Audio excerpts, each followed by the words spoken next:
So much of our legislation and regulation is related to employees. It's related to workforce, whether we're talking about J1 students and the regulations from the State Department, or OSHA heat rulemaking, or wage and hour, predictive scheduling, minimum wage. So many of these things cross over. So I think to be effective with advocacy, it's important that you understand what you're advocating for in the operational side of it. Welcome to the Attraction Pros podcast, where we discuss the latest trends and challenges facing the attractions industry today. We chat with some of the top leaders in the field and provide resources that will help develop your career in this great industry. I am Josh Liebman. I am obsessed with the guest experience and helping attractions make that their top priority for success. And I'm Matt Heller. I am passionate about organizational effectiveness, leadership development, and employee engagement. Now sit upright, hold on tight, and get ready for the Attraction Pros podcast. Hey, Josh, how are you? Hey, Matt, I'm doing great. How are you? I am fantastic. All right. That was a long one. It was, yeah. Yeah. Kept me on the edge of my seat. It's a big day. It's a big day. Hey, got a question for you. All right. Did you know that Elon Musk ran the bumper cars at Morey's Piers? Did he? No, I did not. Tell me more. Maybe not, but Morey's Piers has been known, I think, for the last couple of years for having some really, really creative recruiting strategies. And one of them was Elon Musk, big words, never, ever, ever, ran the bumper cars at Morey's Piers. And we get to hear today from Denise Beckson, who is the VP of Human Resources and Government Relations at Morey's Piers, about the origin of those billboards and how that has impacted their recruiting efforts at Morey's Piers. Yes. And the billboard that I know about, thanks to you, is the one that says, "Our jobs are the bomb." And I won't give much away. I'll let Denise tell the full story of what that billboard looks like. But yes, Denise Beckson is the Vice President of Human Resources and Government Relations at Morey's Piers and Beachfront Waterparks in beautiful Wildwood, New Jersey. I just went there for the first time last summer. I had a fantastic time. I cannot wait to go back. Such a cool layout with the multiple piers and the boardwalk that connects it. And I was there on a Thursday evening in August, and it was just hopping, just people just walking everywhere, and just having a great time, and ice cream. And I think I specifically had custard instead of ice cream. I think that might be one of the signature specialties, and French fries. And by the way, the French fries and the seagulls, they're like very well known for like the seagulls will eat the French fries, to the point where I remember they sold plush in the gift shop of a seagull eating a crinkle fry from the park. Like, that's how common it is for the seagulls to do, which I think is like tongue-in-cheek, like retail marketing in a way, if you will. Oh, absolutely. I think it's a great example of taking something that, is probably annoying to a guest if they're, just about to take a bite and here comes a seagull, but is something that is so much a part of the fabric of the experience of being on the beach next to the ocean. The seagulls are there, and this is what they do. They scavenge for food. So it's absolutely part of the experience. And so why not make it a plush? Let's see what happens. Why not turn it into a revenue opportunity?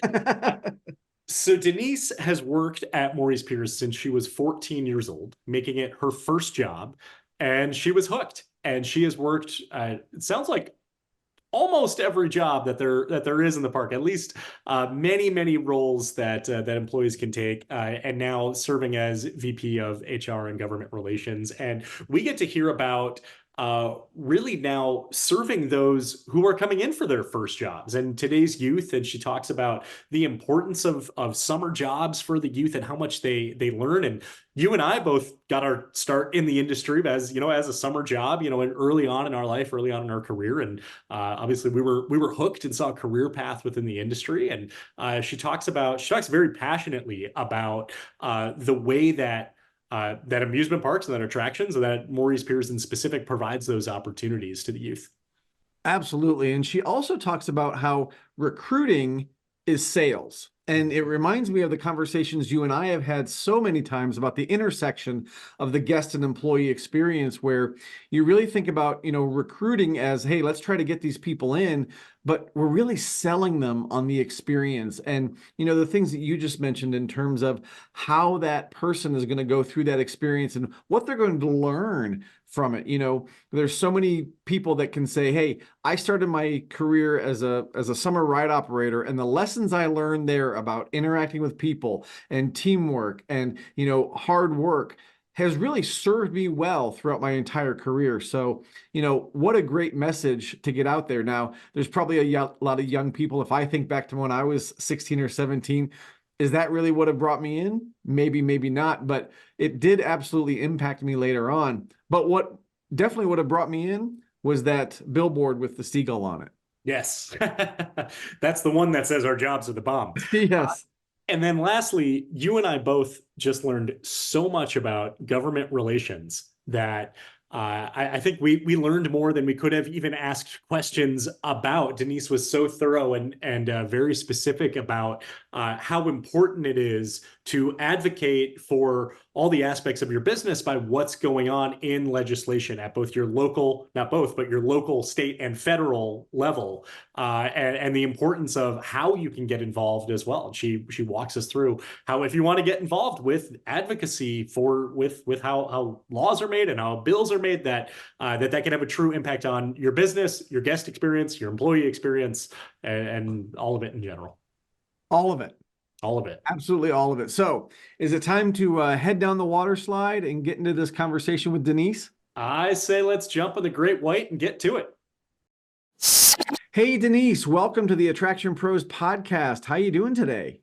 I'm doing great. Thanks for having me. Absolutely. This has been a long time in the making, so super excited to have you with us today. Can you give us a little background on your history in the industry and what it is that you do now? Sure. So I started in the industry, like many, at a pretty young age. I was 14. Other than babysitting, it's my first job. I was cutting wristbands off of people when they left the water park, and I was hooked. So I've been here ever since. I worked summers through high school, college, grad school, and then decided, I guess I want to do this for a living. So I've been here, and I've done everything from admissions, lifeguard, water park operations, food and beverage, HR, government relations. So I've plugged a lot of holes and been in various roles throughout my time in the industry. That's so fascinating. Thanks so much for sharing. So for those who maybe have never been to Morey's Piers, it's a unique property. I got to visit it actually for the first time last summer. And it was so fascinating the way that the park is laid out, and curious if you can kind of give a description for maybe people who have never been before. How would you describe Morey's Piers? It's definitely somewhat tricky to describe. Usually I pull out my phone and show a picture because I think people don't understand the scale. It's three piers, very southern tip of New Jersey, Wildwood. We have three piers, two water parks, hotels and restaurants as well. But I think people tend to think it's smaller. We don't have a huge footprint in terms of acreage, but we have a lot on what we do have. We have water slides that are, mixed in with roller coasters, a loop for a coaster and a slide underneath it. And we really maximize our space. But essentially, we're a family owned business that's been in business since 1969 on the coast, 1,500 seasonal employees, about 150 year round employees with amusement rides, midway games, food, and water parks. So that's the offerings that we have and the location. And we're on piers that are out over the sand, not over the ocean. And our water parks are beachfront. They're facing the ocean.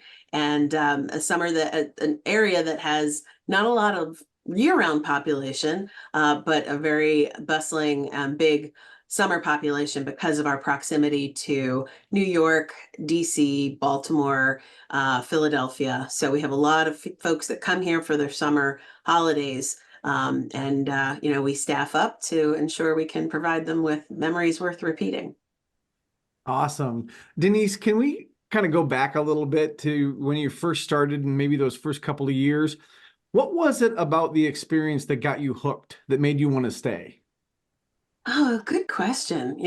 I've often said that I worked since 14, but I don't know if anyone ever said why did you have a passion there? And I guess I just the socialization, the seeing families have fun, being able to make somebody's day, being able to provide people with assistance, the colleagues that I worked with, that was a big part of it.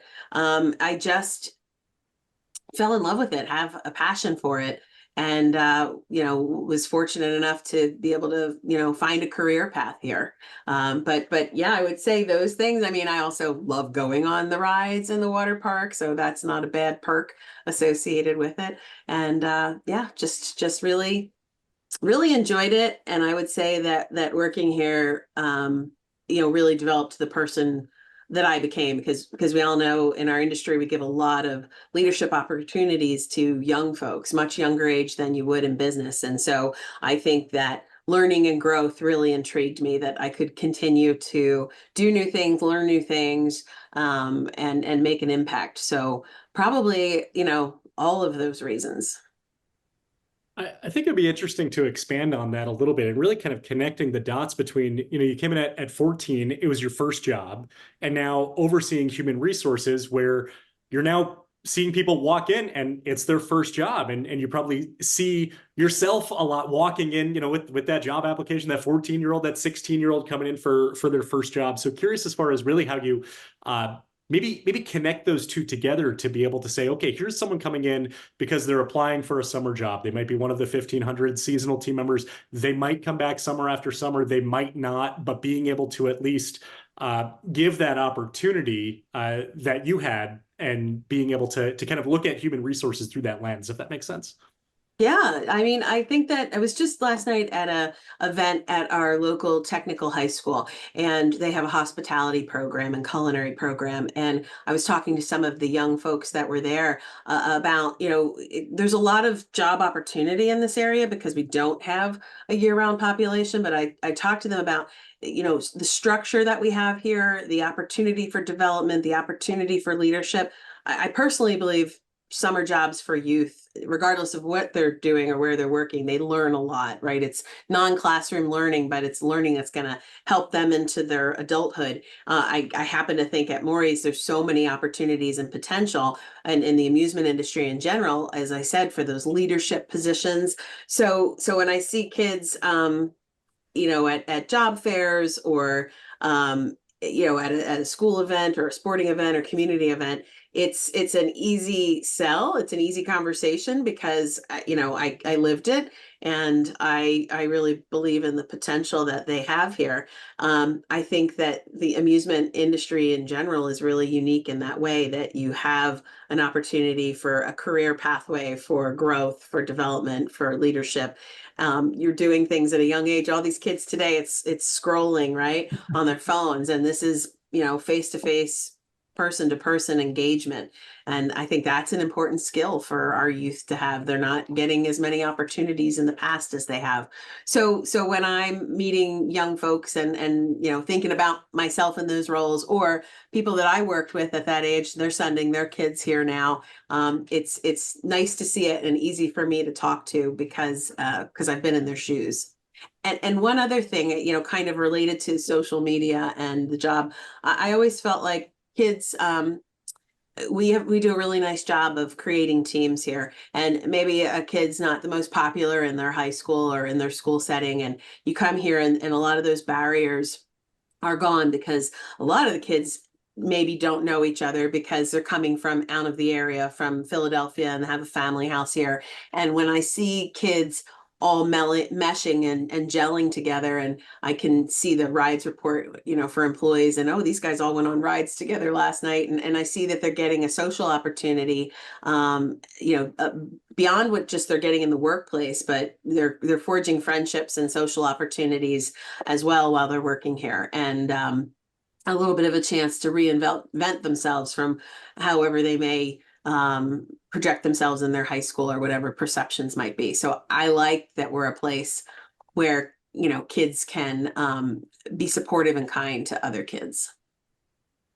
Now, Denise, I wonder if, Long oh, go answer, ahead. sorry. No, it was great. It was great. I was just going to say, I wonder if we can expand on that a little bit, because you talk about the team aspect and the face to face and the socialization that happens with kids, no matter what their background is.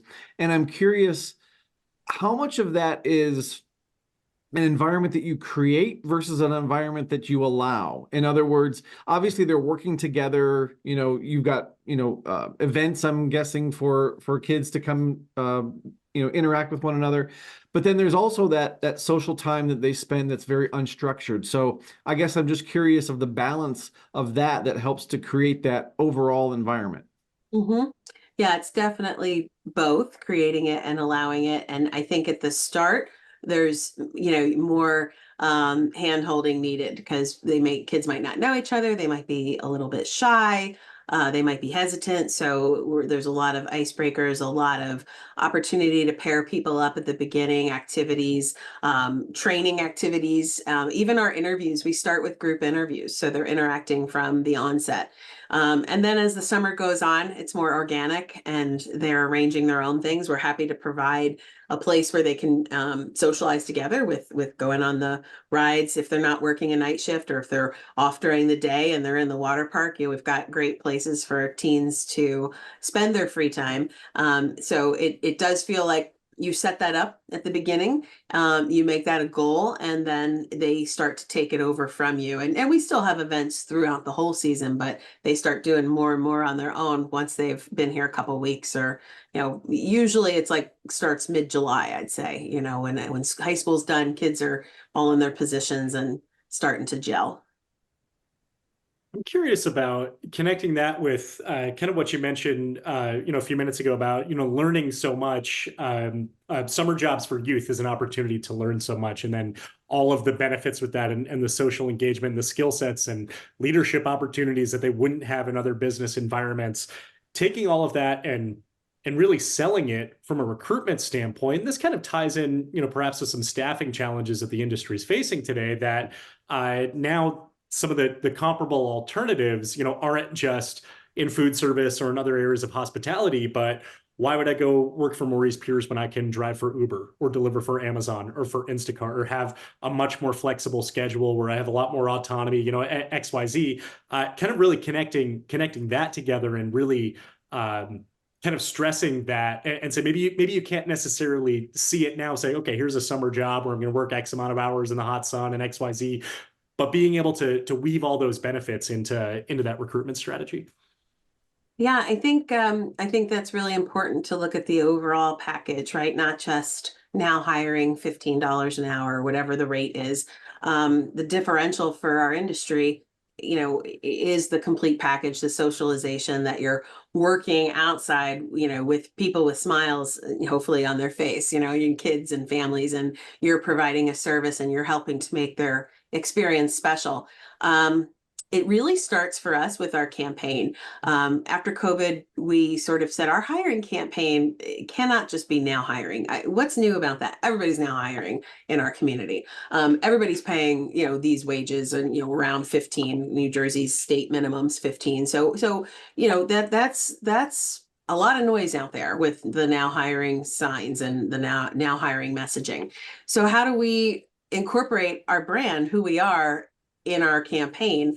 And the first year we came out with billboards that focused on well-known figures, but they had like a little bit of fine print and tongue in cheek. So for instance, one of them said Elon Musk in big letters, and then worked the bumper cars, at Morey's Piers. But in between, in small print, it was never, ever, ever worked the bumper cars. And we looked at, for people that were well known. Most of the people we chose actually did start working as a teen, because I wanted to have that depth of message that these successful people actually started working. Steve Jobs started working as a teen. Elon Musk started working as a teen. So we were looking for that deeper connection that people probably didn't know, but was important to me to have a tie-in there to our message. We created fun and we got noise around it. And then last year we did one that was with our seagull, because seagulls are very prevalent here. Love them or hate them. love them as stuffed animals, hate them when they're stealing your French fries. But we did something with the seagull, but I didn't want to just do the seagull. That's a little bit maybe not the exact demographic we're going for, either too young or too old. So I'm like, we have to make the seagull edgy. So we started with sayings that our jobs are the bomb, but over the word bomb was a seagull dropping. So you can interpret that how you will. Our jobs are the bomb. And that also, got a lot of attention, and it's fun and it speaks to our brand. And then this year we've totally pivoted, and we're doing something that links thumbs up. So we talk about social media and scrolling with your thumbs, and we talk about social media and likes. I'm going to like your post. And so we have like Morey's Piers, 5 thumbs up summer job. Morey's Pier, who needs a job this summer? This person, and with the thumbs. But we added another layer to it, where there's a local charitable group called the Lunch with Lynch, and they have a campaign, Thumbs Up for Kindness. And this group works with at-risk youth to really anti-bullying, kindness, spreading good community assistance. And so we are tying our campaign to them. Today's youth, a lot of them want to work somewhere that there is a social give back. And so we do a lot of that behind the scenes. This campaign highlighted it. So we have the thermometer, where engagement with the campaign, not just applications, but sharing posts, liking posts, drive a donation. We have seeded the campaign with $2,500, and we will give up to $10,000 if we hit certain milestones with campaign engagement. So and because he's Thumbs Up for Kindness, really the thumbs up is threaded throughout the whole campaign, from the visuals on the billboards to the thermometer to the charitable. So I guess long answer to your question is making sure that when you're trying to recruit, and recruiting is sales, you're developing a brand around it. You're being true to your core and your mission. And what we do is we give people, fun memories. We create opportunities for people to make family memories and to have fun. And our campaign needs to be fun, and it needs to stand out from what else is in the marketplace, because our jobs, in our opinion, stand out from those. So I think that's really important in the in the recruiting field, to make sure you're setting it apart, but you're being true to what it is that you do. Yeah, I remember seeing some of those, on social media mostly, and just thought they were so fun, just such a wonderful message to bring fun into the recruiting process. I'm curious, kind of 2 questions. Did it help, right, in terms of getting more people in the door for recruiting? Like you said, recruiting is sales. And then I'm curious also, anecdotally, what some of the younger folks were saying about them. Like if you heard any feedback, like, oh, that was so cool, or, that kind of thing. I'm just curious about those couple of pieces of feedback. Mm-hmm. I think it helped. I think that, when we look at, we just rolled out this year's, and when I look at the numbers prior to the rollout, looking year over year, we were a week or two later this year. I see that we were down from the year prior, and we roll it out, and then we see this kick back up. So I do think that it helps.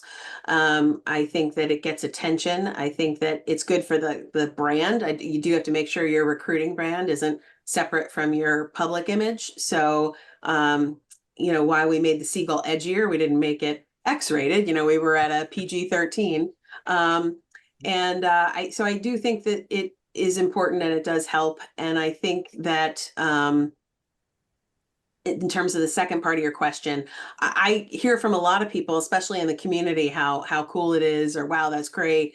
We've actually gotten, for the billboards, the last 2 years, brass ring awards. So it's helpful to recruiting, and it gets talk going and gets your name in the community, and it's gotten some awards. And the other thing that we do try to do is have a different hook every year, so that we can get some media attention, because I also see, if a local news source does a story, especially television, we see a spike in applications. So, the goal is to at the end of the day, the goal is to get as many applicants, so we can fill our roster. And we know that media will help us achieve that. So we do try to have that in our mind when we're thinking about the campaign.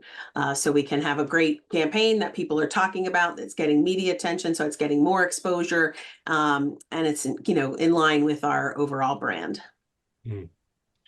Speaking of being in line with your overall brand, and you talked about the billboards being kind of that edginess, but also aligning with the brand, with the culture. What is it about the culture at Morey's Piers that makes it unique? Can you help expand on that, and it could go a little deeper into it? Yeah, I think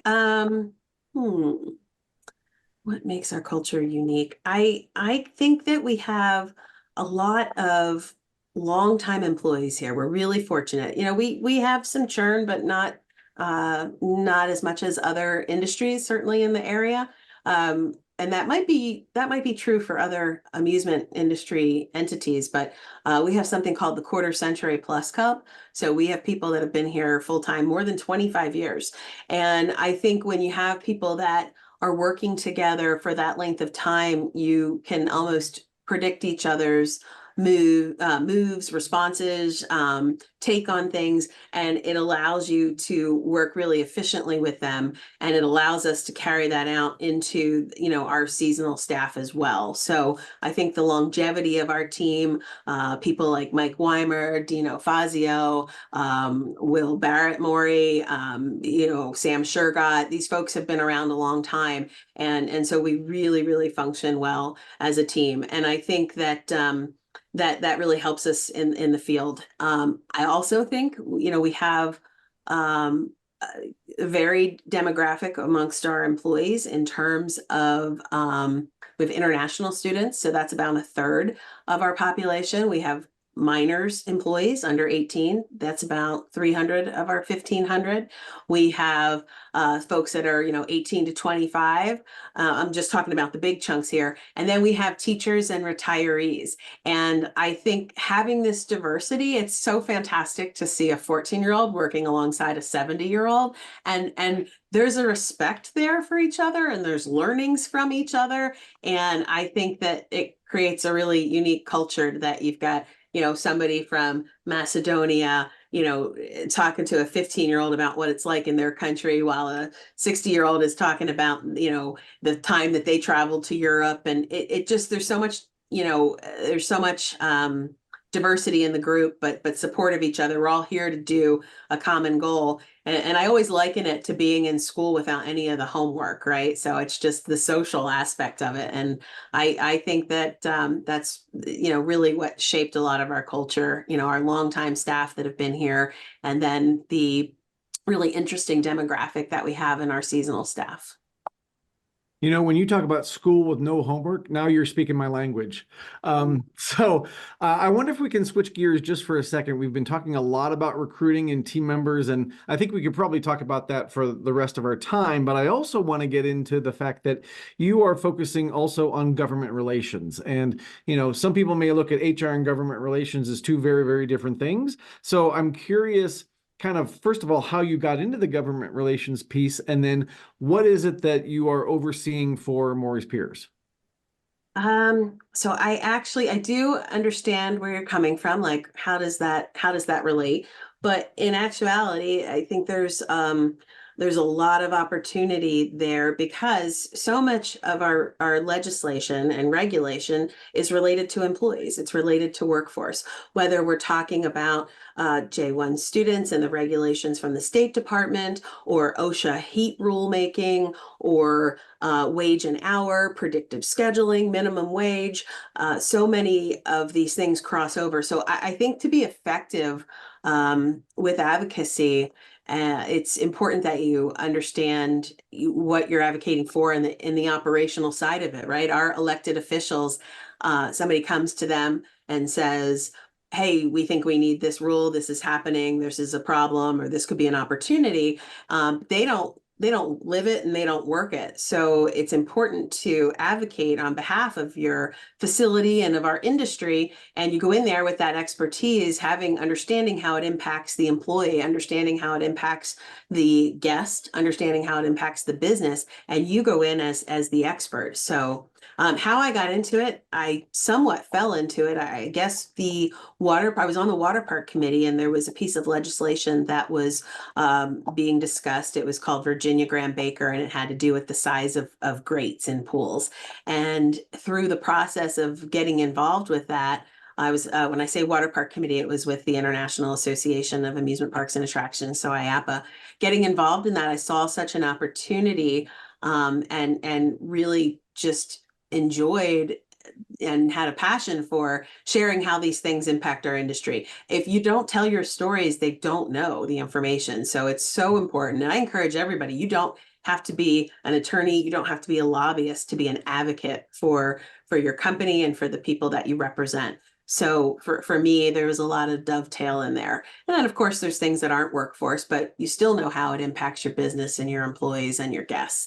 And so it's important that our elected officials hear that. Otherwise, things get past that there's a lot of unintended consequences that are costly and administratively burdensome and may not even, have the intended impact that they want. So it's important to provide feedback on those things as they come up, to try to impress upon them what they're doing and what the end result will be for their constituents. What are some of the ways that people are able to get involved with the government relations side of the business, even if it's not necessarily their job function, but really even just to stay up to date and knowing how it's going to impact their own operation, their team members, the guests in the business? Well, there's local, state, and federal legislation. So local, it's going to city council meetings or county commissioner meetings and hearing what's going on, signing up if they can, if there's newsletters, if those groups put out weekly agendas for their meetings. At the state level, in joining associations, for instance, in New Jersey, we have the New Jersey Amusement Association, but there's other associations, travel and tourism associations, et cetera. Many of those groups have advocacy committees or aspects to them. And then on the federal level, of course, IAPA has a fantastic government affairs team, and they do both state and federal. And you can sign up on their website to get their alerts and find out what's going on. And we have they do a political affairs leadership conference every year, usually in the fall. I think this year it's in September. It's usually October, but Congress will be out because of elections, so it had to be in September this year. And so it's a couple days in DC where you talk through the issues. You hear from folks in various agencies. Some of the topics are usually workforce. They're usually travel and tourism, commerce, things like that. And then we have a day where we go onto Capitol Hill and meet with legislators from your area, your state senators and representatives, to talk to them about these issues. And again, you don't need experience, because IAPA will give you all the talking points, will share the bills that they're concerned with. You just personalize it and tell your stories. So I think it's one of the most important things we can do for our employees and for our businesses. But I feel like it is something that can be daunting to someone, or they don't know where to start. So I appreciate you asking that question, Josh. Yeah, I can totally see it being daunting, especially when you talk about going to see your legislators and the people up in Washington. So can you break that down a little bit about what those meetings are like, and how they've gone and what you maybe have gotten out of those? Yeah, so they are typically you meet with a staffer, so you're not even meeting necessarily with your congressman, and that's not a bad thing, because the staffers are the ones that write the bills. The staffers are the one, legislator cannot be intimately familiar with each issue, so they have a team. And when you're going in there, they'll look at your industry and determine who's the best fit from that staff to meet with you. And so we practice before we go in and sort of talk through, here are the issues, come up with a game plan. And when you go in to meet with them, I've met in congressional offices. I've met with in the actual member's office, the elected official's office. I've met in the hallway. I've met in a room closet, a supply closet. So there's not, they're like us, strapped for space in DC. So you can meet in various places, but at the end of the day, you're sharing your perspective and your story and the impact. And they want that. They want to know how it impacts their constituents. And I find them to be really valuable and successful on the federal level as well as the state level. In New Jersey, 2 years ago now, we changed the minimum wage, or not minimum wage, I'm sorry, we changed the minor regulation in the state. We changed the working paper process as well as the hours that a 16 and 17-year-old could work. And having started here as a minor myself, I knew the process, and I remember talking about how painful it was to get the working papers, and you had to go to your doctor, your school, your parent, and I think you had to get your mailman to sign off. I don't know. It was like a scavenger hunt of signatures, and we've streamlined it online. But all of that happened by starting to educate our state officials on what a burden this was to students, what a barrier it was for people to get a summer job. And so it starts with a conversation, and then that conversation, over time snowballs and gets bigger, and hopefully can grow into not just defeating legislation, right? Sometimes we don't want something to pass, but in this case, it was really championing something that was an opportunity. So I personally, my opinion is it absolutely works and it's necessary. Sometimes it can be frustrating. It can take a long time, or, you may not see eye to eye with an elected official, but that doesn't mean that you shouldn't go in and share your opinion and your story and represent your employees and your business.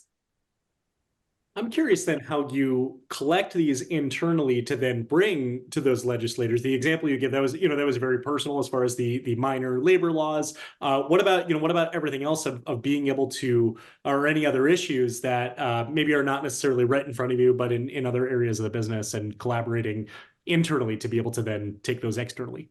Sure. So, right now, OSHA's in the middle of in the beginning midst of a heat rulemaking. So essentially, they're going to put out requirements that businesses will have to comply with based on temperature for employees working in those temperatures. And so you start by talking with internally whoever is your safety person. What do we have internally? How are we educating our staff? Is this in orientation? Oh, we do. We go over heat stroke. We go over heat exhaustion. Great. I'm going to share that we're already doing that training. What do we do for our staff to make sure that they're not in a position where they could have, we provide umbrellas, we provide water, we provide, shade and suntan lotion. Okay, great. How many heat injuries do we have a year? Again, talking to your risk management team. So you sort of collect the data on what is it that we currently do? Do we currently have a problem with this? And how do we go in and share, our best practices to make sure that whatever passes is, or whatever goes through is hopefully not onerous, and we're sharing that we're already doing these things. And what is it that you look at the bill and say, what is it that they want to add to it? Oh, they want to use heat index. Well, and I'm getting complicated here, so I'll be quick, but heat index is, a standard a lot of people understand, but it's actually wet bulb globe index that talks about if you're in shade, what's the air movement, so that's complicated, and I went into the weeds, and I apologize, I can do that. But you essentially, you don't have to do all that. IAPA will do that for you. You find out, what are we currently doing? How will this help us? How will it hurt us? And then that's what you talk to the legislature about. So, legislator. Sorry for my in the weeds there. All good. No, we love it. I was fascinated by that because I've never been on that side of the industry, focused on advocacy in terms of, going to Washington and things of that nature. I know a lot of people who are, and they feel like it's a very beneficial process. And one of the things you said is it takes time. That's one of the things I think that people want to see who are not necessarily as involved with the process.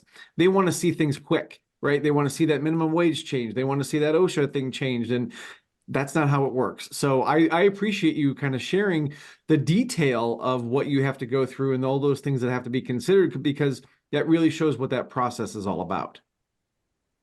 Yep. Yeah. But I think even if, you don't have to be an expert in all those things. You just have to know what your company does, which we're experts in our own companies, right? So you come and you share what you're doing, and IAPA, or whatever association you're working with will break down the bill so you understand how it could impact your business and how it could help or how it could hurt. So. Yeah. So you've mentioned IAPA a few times, and you mentioned the association within the state of New Jersey as well. And in addition to to your roles, you're very involved with multiple industry associations. So curious, in addition to the government relations aspect of it, just the benefit of getting involved and how that has helped you personally and professionally. I've always gotten involved because I want to give back. I think this industry is the best industry there is, and so fantastic, and I have a passion for it. So I've always wanted to be involved, to learn more, to give back. I always find that you don't go into it with motivation to get something back in return, but inevitably you do, right? You learn, you grow, you make connections. When I have a problem and can't think of a solution, I pull out my Rolodex and I say, okay, let me call, well, not anymore, but look on my phone and, let me call Matt Eckert up at Holiday World and see how they're doing, how they're dealing with this issue. And let me call, Genevieve Norris up in Seabreeze. And, you look for some of your contacts that run facilities that are similar to yours. And that network is created by being involved and getting to know people. And I think that it is giving back, because these associations all depend on membership, and they depend on engaged members and people signing up for committees and task forces and boards. But you absolutely, it's inevitable that you're going to grow professionally and to grow your network from your involvement with the groups. So speaking of growing professionally, Denise, I'm curious what advice you might have for somebody who is pursuing maybe an HR path within the attractions industry. Okay.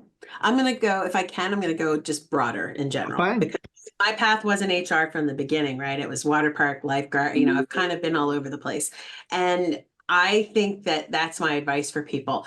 Find the holes in your organization. Find the thing that isn't being done, that needs to be done, that no one's taking ownership of, and raise your hand to do it, or just start doing it. I think that oftentimes you create your own opportunities. So if you go in and you do your job, that's great. People may or may not think of other opportunities for you to grow and learn. But when you see something happening in the organization, oh, we're opening this new food stand. Hey, can I come help you that first weekend? Or I can be an extra set of hands, or, whatever it might be, just looking for those opportunities. I don't think when you're young and you're starting out, you should stay in your lane. I think you should constantly look for opportunities to provide more value to your company, but providing that value, what it does is it makes you more valuable, and it grows your depth, and it grows your personal brand.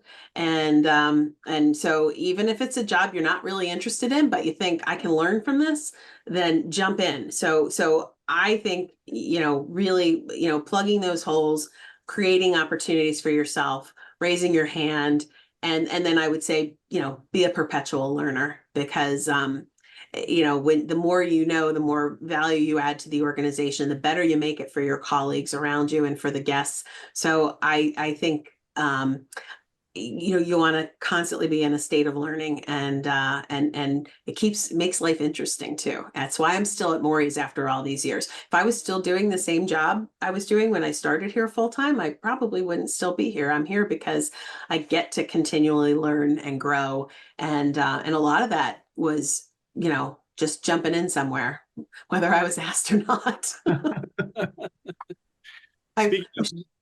I'm sure I've created some waves when I do that at times, but no, by and far, you're just adding value and helping your teammates out, but you're learning in the process. Speaking of jumping in and making waves, we have a few minutes left here, but we do have another question for you. This is, I would say, outside of everything that we've been talking about. On your LinkedIn profile, you mentioned that you are a scuba diver. So curious, what location is on your scuba bucket list? Okay. before I answer that, you guys bridge these questions really well. I'm like, this is not scripted for anybody watching. I'm just shocked at how you go from one topic. You know, we went from government relations and career growth to scuba. So kudos to you guys. Okay.